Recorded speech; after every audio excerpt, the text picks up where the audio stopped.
मार्च 1927 ला आंबेडकरांनी 14 तळे खुले केले म्हणून म्हणायचं, केले रे खुले मोकळे भीमाने 14 तळे,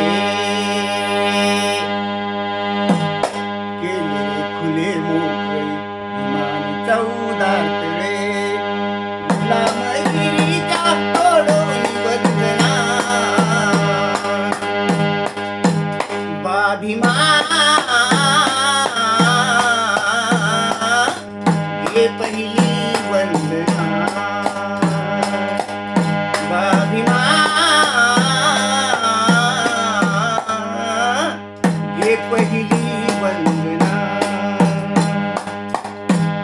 अरे केले असे कार्य कोणी केलेच नाही, पण भारताचा इतिहास देतो पहा ग्वाही.